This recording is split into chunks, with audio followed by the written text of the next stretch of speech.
Started with 500, on my way to a mil, closed over 100 deals. Can't change us.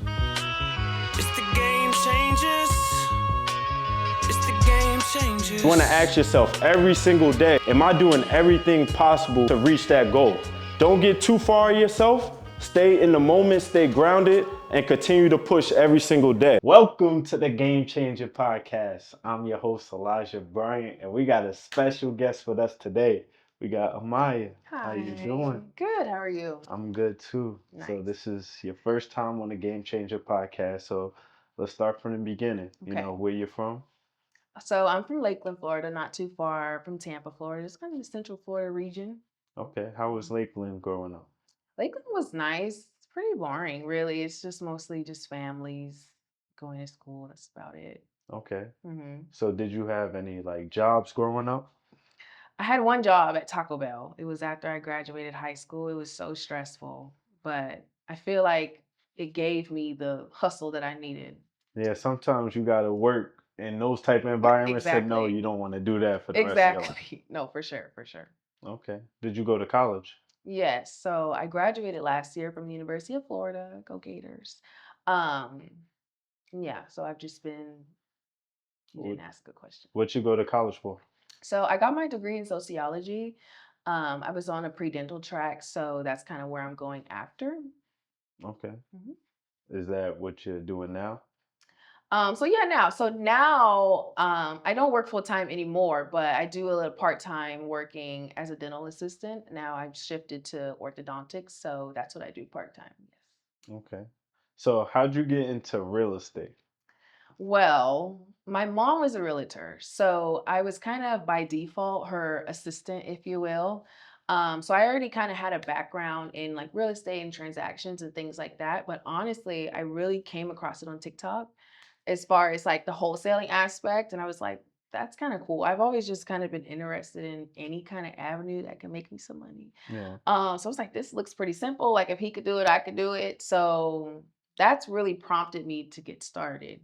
Did you tell your mom like right away, like, I heard about this wholesaling. Do you know what this is? Like, Yes, and I feel like she wasn't feeling it. word? I feel like as a realtor, there's like a Mm, different POV. yeah. I'm gonna say that again. I feel like as a realtor, there's a different POV to like transactions, and she just kind of wasn't seeing. Like she was like, "Oh, that's not right," and so we had our differences. So she just stuck to being a realtor, and I just stuck to wholesaling. So after that TikTok video, what Mhm. were like your next steps? YouTube. So I was honestly like, once I seen it on TikTok, I honestly was like up all night, like on YouTube, like really watching like different individuals, including yourself, like and seeing kind of what they were doing, what they were talking about. And after that, I kind of just started. I Mm, feel like that is the part where a lot of people get hung up on, like, oh, I'm gonna learn and learn and learn. But honestly, you're not gonna learn really much the really gist of it until you start. So I just went to calling. I actually started in Palm Bay, which I escaped from there very quickly. But You started with houses or land? I started with both. Mm. So I was like, okay, let's see how the houses work. Let's see how the land works. I found out very quickly that I didn't like houses at all. Why didn't you like it? I got one property under contract in Lakeland. Like I was like, oh my God, like I'm doing the thing. Like I got a property under contract. And, you know, Wait, before you go, yeah. did you go to the house or did you lock it up over the phone? So I locked up over the phone. So Okay. she actually was a for sale by owner. So like I felt like that was the most convenient because she already had her pictures up there. I didn't have to go to her house. So yes, I called her. She was interested in selling. I felt like she had an amazing house and the price was good. So once I'm doing my thing, I got under contract, I go to Facebook and now I've marketed this house and everyone's like, oh, They coming at you. her off and this and that. And I'm like, how am I supposed to know that windows cost this much to repair? It was like a whole big thing. Like my property was just like 40,000 too high. So after that, I realized I'm not going to do houses anymore just because there's too many pieces to it that it's not allowing me to do it virtually. I feel like, Yeah. yeah. So you chose land. So I chose land. Now Yes. you did land in Palm Bay. This Yes. is your first market. I wouldn't even consider it my market because I haven't done a deal there. Okay. But that's where I started. Yes. So what made you pivot out of Palm Bay? All of the curveballs in Palm Bay, down to like the species on the properties, the wetlands, like it just was I feel like even the buy price was really low. Like I feel like there just wasn't enough meat on the bones to really be intriguing to sellers. At Mm. this time, I thought that. And like I said, it was just too much. I feel like as a beginner for me personally to grasp onto just because of all the different aspects that came into the property. So I pivoted to Orlando. So at this time, you don't have like no mentor. No. You just watch it from YouTube Yes. straight into the field. Right. Okay. So now you go to Orlando. I'm in Orlando. So I feel like Orlando was a lot better at the time. I think lots were going about 80, 90,000, just depending on the square footage. I came across a for sale by owner again, reached out to him, basically got under contract. And honestly, I feel like his price just happened to be good Mm. because I got under contract. I think I went down like 5K. Okay. Reached out to the buyers and then I had, traction. And then I figured out like once I was working with the buyers, the real buy box of the area. So I was able to take that and go from there. And that's right now like my buyer bestie, I call him. Mm-hmm. Because he'll call me and say, Emiah, look at this lot, find the owner, I want to buy it. So, Okay. we're really locked in now. But How much yeah, you made on that deal? my first deal, I made a whopping $3,000. I was Okay. really happy. Yeah, I outside feel of a job, this is your first. You exactly. created the play. Exactly. And I feel like it's proof of process also. Like, okay, this is how you do it. This is how you do it. And once I had, him on my side and he gave me this square footage, this numbers, I was like, okay, I'm good from there. Okay. Mhm. So let's backtrack a little bit. Okay. This is your first deal. Yes. Mind you, you don't have like a mentor. You're not going over a Yes. course. So a lot of people are starting from scratch too. That's Right. probably going to watch this. So Right. how did you learn about the contracts? How did you know what to put on the contract? Things like that. So I when it came to my contracts, again, I went to YouTube and I just kind of followed what other people were using. I watched a great tutorial by the Land Queen. She did a tutorial on like how to fill out the contract. I just followed her tutorial and just kind of just filled in the blanks. Mm. So though I didn't have a personal one-on-one mentor, I did go and like see what other people are doing to make sure I'm not just, Yeah.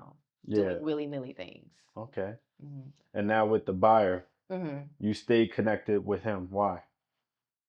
Why wouldn't you stay connected with him? He's the one with the money. I feel like that's the person you're supposed to be closest to. I feel like I always say like I consider wholesaling is like you're providing a service.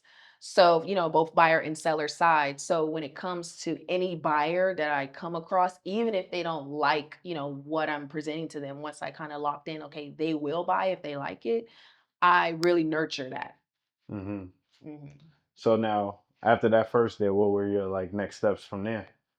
Well, let's get another one. I Yeah. mean, after that, since I had, like I said, my buyer bestie on my side, he kind of just let me know, like, these are the zip codes I want. This is how much I'm paying. This is the size I'm looking for. Go find it, basically. So I feel like that's a lot of direction that maybe a lot of people don't have. But luckily, he was pretty straightforward once we did that first deal. I feel like we formed some trust. So What was that? All right. So what was that next deal like, if you remember? what was the next deal like? Let me think. I don't even want to be like, oh, I had so many, but Yeah. I'm just trying to think. I Was think, it in Orlando? yeah, the next one was in Orlando. My first four were in Orlando. So I did my first four with him in Orlando. You could talk about another one out of those four if you remember. Okay. Well, What was your marketing at that time? so my marketing at the time was always, which a lot of people, give me flack for, but I always went directly to the county records. I've never been a fan of, affiliated with prop stream or anything. I am. Okay, so But I'm it's not all gonna say that. good. um, so as far as my marketing, I always just went to the county records. I felt like it was just the most accurate and it was free. So I just pulled my list of property records. I would skip trace at this time because I feel like I'm also kind of cheap. At Yeah. this time, I still did it for free. I just skip trace on my spare time for free, pulled my list. And I was just calling. I actually was using my own phone number. So don't do that.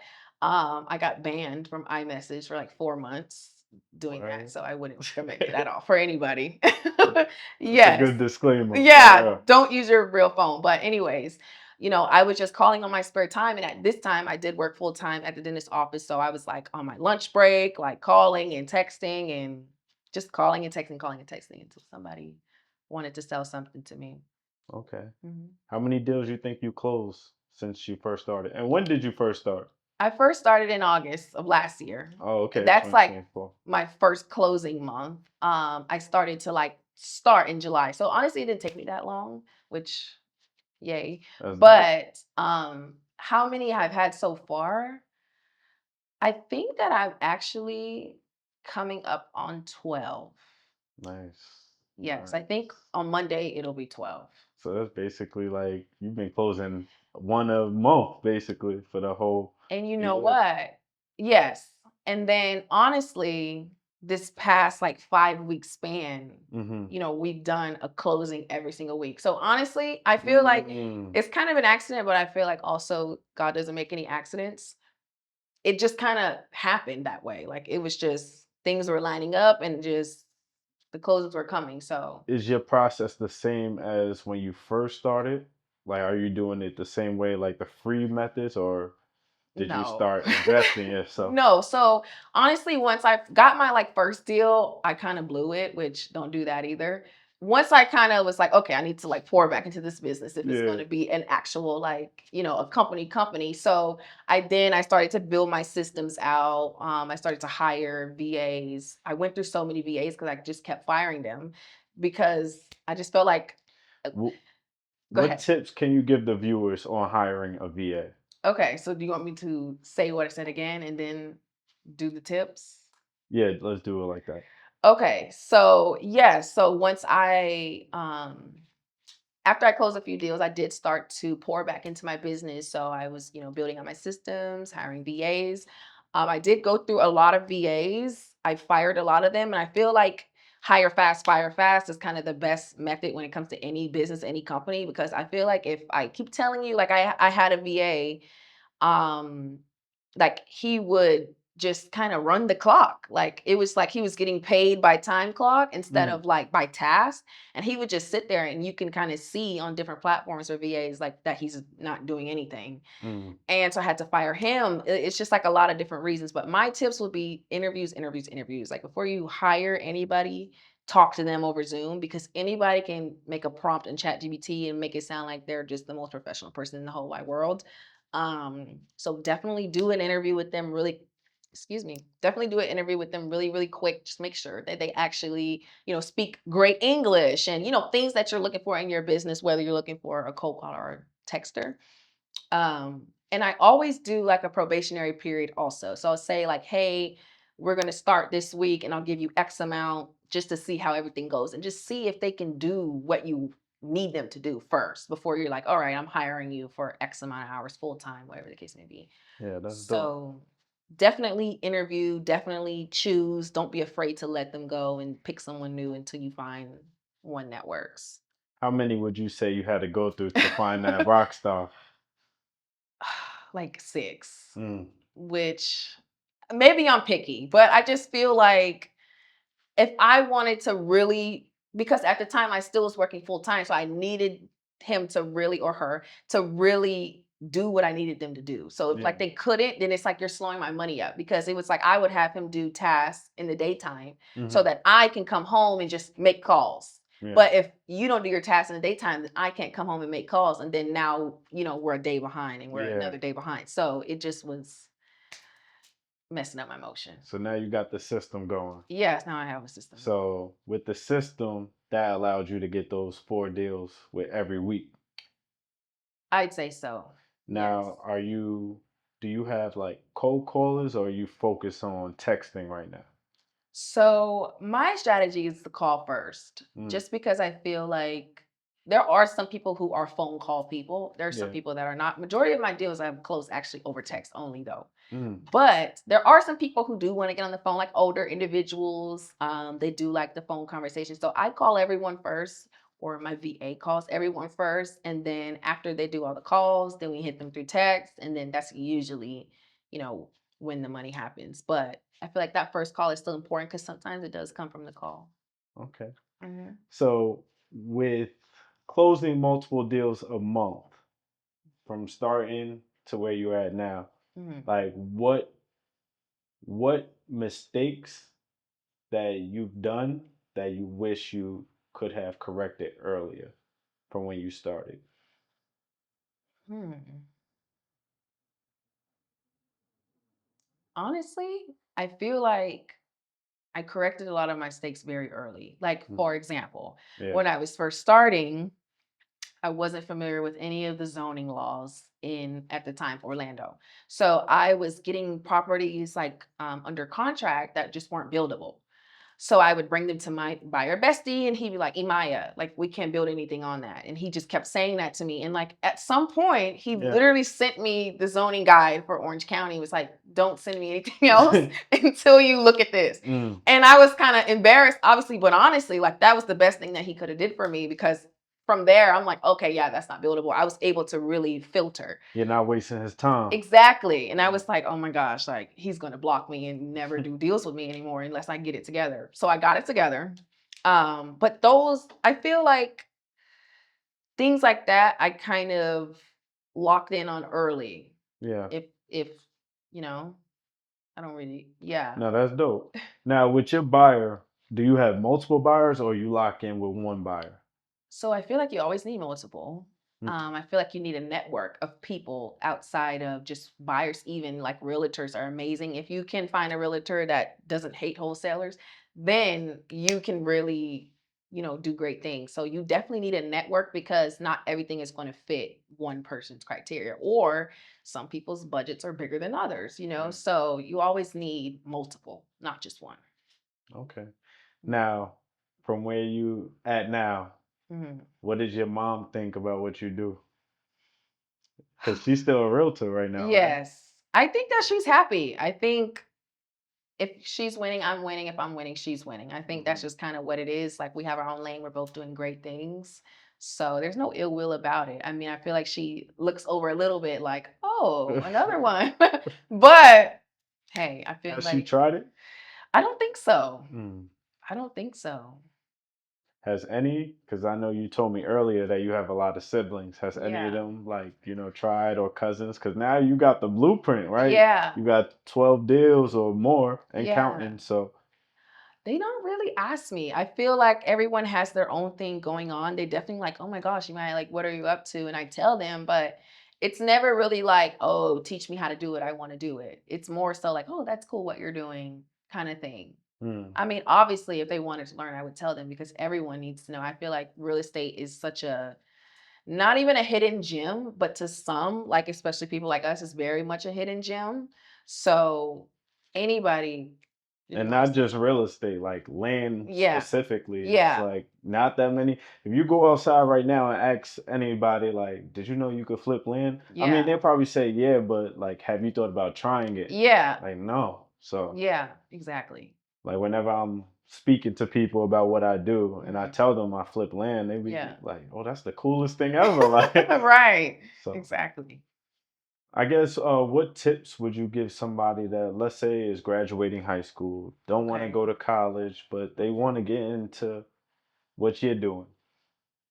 Honestly, the biggest tip I honestly could give you if you're graduating high school, you don't want to go to college, is to get a mentor. Like, I feel like there's a lot of, oh, are you going to have a drink during? I'm listening. Oh, okay. All right. I'm going to start over. With the mentor, Yes. So if you're just graduating college, like you don't really want to go to, no. If you're just, graduating college. oh, Yeah, I was gonna start again. my Because bad. he has to cut, so you have to stop and then he can cut. Anyway, so you're just graduating high school. I feel like honestly, the best thing that you can probably do if you want to get into the space is to get a mentor. And I feel like there's such a big taboo about mentors. And you know, granted, there are some people who are charging an arm and a leg and they're not, you know, that's none of my business. But I think if you could find a really good mentor that works for you, that's your style, then that's probably the best thing that you can do, just because I feel like it's so much value in learning something from someone who's doing it, like who's actively doing it, who's finding success in it. There's so much value instead of just trying to go out and just trying to do it, because like real estate is serious. Like you're getting contract, you're under contract with a lot of different people. Like you can get into legal trouble if you don't do things properly, or if you don't put the right verbiage, or if simple things can really take Mm. you to a different level that you probably didn't even want to be. So I think if you just have guidance, that's probably the best thing that you can do, honestly. Instead of, obviously you could try and learn as you go, but sometimes that can, like I said, it can be a learn as you go and you learn a little bit too hard of a lesson. Yeah, like not everybody's fortunate to get it like how you did. Right. You know, when I started, I was on YouTube University too, and Yeah. it took me a year and 6 months Really? until I got my first real estate deal. Gotcha. So I feel like the same thing. I put it in the post too recently. Like Yeah. the first thing I would have done was hire a mentor. Yeah. That would have cut that time in half or maybe even a quarter to Exactly. where, I would have got a deal earlier. So Because it's simple. yeah. Like I feel like I don't never say it's easy, but it's simple. And I feel like if someone's telling you do this, do this, do this, it's, and they're able to tell you like, hey, I came across this, and you're able to tell me, or I'm able to tell you like, yeah, don't do that or do this. And it just makes it simple. Yeah. And some people need somebody like watching over them, Yeah. telling them what to do. Because Yeah. if you leave it up to ourselves, like a lot of times we get lazy. Yeah. And then distracted. For sure. I'm finding that, just with the people that I work with personally, a lot of the times your mentorship is more like accountability partner and Mm. emotional support. And like there's so much that comes with being a mentor that I also learned. But a lot of people just need that push. Like everyone is just not built the same. So a lot of the times people just need someone to pump encouragement into them so that they can flourish, like people hold themselves back often. You have any stories with somebody that maybe have was holding themselves back? You getting in their ear and then they got success from it? So I feel like it's how you define success. So if you define success, oh, like I got in their ear, they closed the deal, then no. I feel like I would say that they found success because they keep showing up every single day and they keep trying. I Mm. feel like if you, like, for example, this individual, um, I don't know what happened with the CRM, but for some reason they took her whole CRM away and she was kind of left with nothing, and she didn't have any of her contact information from her, all of her sellers, and that really put her down because she felt like, well, I don't have anything anymore. Though that was all my business. And I really had to work with her like, no, we can try again. And I, told her alternative ways to make sure that you keep your own information outside of your CRM and things like that. But every day, I was pumping encouragement into her so that she just didn't give up. And I feel like Yeah. now she's at a point where she's Mm. doing a lot better and she's finding success. She's more confident. So no, we haven't hit that plateau of, closing many deals, but I feel like that is success, because I feel like with, not to give myself all the credit, but I feel like without me, she probably would have just said, It's screw over. it. It's over. Yeah. Yeah. That's dope, right? Yeah. Because you only lose when you give up. You only lose when you give up, for sure. As long as you in the game, you might get something. Like, I also say that. I say that all the time. Like I feel like if you're planting seeds every single day, whether it be 5 texts a day, 5 calls a day, one text, one call, like if you're doing something, eventually you'll find success. Eventually your flowers will bloom.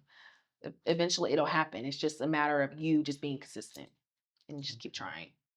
so I guess let's say the next year, right? 2026 or 2027. Mm. What would you say if everything could go perfect? What would you want to happen for your land business? Let's keep it Yeah. within land. For my land business in 2027, then I should be developing myself. Mm. I feel like that's a good amount of time to squeeze in that realm. That's kind of my long term goal. So if everything is perfect, which it can be, Yeah. I would be developing my own properties, whether it be one-on-ones or whether it be like mini subdivisions, whatever the case may be. But that would be like my perfect scenario for 2027. Now, with you doing that, right? Hmm. Are you quitting your job or you keeping your job and doing that? So yeah, so like I said, it has to be perfect. Yeah. I wouldn't have a job like I said, I only work part-time right now. So in that space, like if I'm considering my personal life in that life, I would technically be in school. So it's kind of like I don't know how that would work, but you said it was perfect, so it would work. Yeah. Right. So, any last words for the viewers? Oh, It could be anything. um, sure. Let me think a little bit. Um, There's somebody watching this right now looking at you like, I want to be just like her. She's dope. Look at her fit. so if I could say anything, I would kind of hone back into if you actually no, I'm not going to say that. I'm going to say something completely different. If I can say anything to the viewers, it's going to be more than one thing. I'm sorry, but I have a few things to say Talk your because talk. I think that it's very important, like, for you to just believe in yourself before you believe in anything else. So if you have something on your mind, like, oh my gosh, like, I want to be a carpenter, or like, I want to build tables, or, I want to go to the moon. Like, I don't know, whatever the case, whatever you're thinking in your mind, doesn't even have to be real estate related. Just go for it. Like, I feel like you hold yourself back more than you should because, like we said, if you're not trying, then you're failing already. If you're trying something, you're not failing, you're trying. And if it doesn't work out, you've learned something. So at the end of the day, you didn't lose, you learned. There's a difference. So I think if you just keep trying at things, just go for what you want to do. If you know you want a different life, if you're not making moves to get to that different life, you're never going to have a different life. It's just kind of how it works. If you're making steps, if you're making progress towards the things that you want, they're going to come. So just start. Whatever it is, just start. Just go for it. Wake up tomorrow. If you have it on your mind, if I'm talking to you directly, if you have something on your mind, go to sleep tonight and say, you know what? Tomorrow I'm going to start. And tomorrow, start. Like, literally just go for it. Whatever it is, just start. Sign up for the class. Um, Pick up the phone. Do whatever you need to do to start, but literally just start. That's probably the biggest piece of advice I can give to anybody in any realm of the world. Just start. Just go. Like, Just take that step forward. exactly. You're not gonna see the whole finish line. How I think of it is like you on a dark road in the car and Yeah. you have your headlights on. You can't see the end of the road, but you can Yeah. see those first steps on what you gotta do. So you Exactly. gotta take that, first step to see the next step, and then take that step to see the next one. And you do that every day. Eventually, you will get a deal, and it don't stop when you just get a deal. Right. You got to get another one and another Yeah. one. So you got to keep going. So now you Yeah. could create a business. Exactly. It's not a hobby, it's a business for sure. Mm. And I think that's also like conception with wholesale, like, oh, this is easy. I could just throw these contracts together and make tens of millions of dollars. But it's really more so like you have a true company. You're working with the title company, you're working with all these different people. So you kind of have to be on your P's and your Q's and your W's when it comes to forming your business. So definitely consider it as a business, not a Mhm. hobby, not a side quest. It's really a company. Where can the people follow you at? So the people can follow me at the Lot Dealer. That is my official wholesaling page. It's Lot Dealer on TikTok, LinkedIn. It's on everything. The Lot Dealer, Lot LOTDELER. Everywhere. That's where you can follow me. And if you are looking for someone to drive you to the next direction, I'm also there as well for you if you need it. But yeah, thanks for I see having you've me. been doing content. Hold on. Oh. Like what inspired that? Oh, my content. Yeah. So, what inspired me to start making content? So, honestly, it came from me going through the hardships of learning it myself. It was like, I feel like you look for information. There's a lot of gatekeepers. There's a lot of people who are like hiding the information and don't want to tell you anything. in this business, or they feed you like false narratives like, oh, you need to talk to 10,000 people to get a deal or whatever the case may be. And I just felt like it was BS, you know? Right. It's all propaganda, like there's all like hidden secret things going on. And I just didn't want the BS to be, you know, I wanted to share the real way on how to do things. And I feel like I actually want to genuinely help people. So that's where it comes from, you know, me making my content and me, you know, starting the mentorship and, you know, me writing the ebook. Like it was based on me trying to help as many people as possible. And I feel like I'm starting to succeed at that. So I'm feeling really good about it. But yeah, that's what made me want to start, because it's tricky when you're trying to do things and you don't know. So Yeah, that's dope. Well, if y'all want the plan on how to flip land, y'all know where to come. Game changers.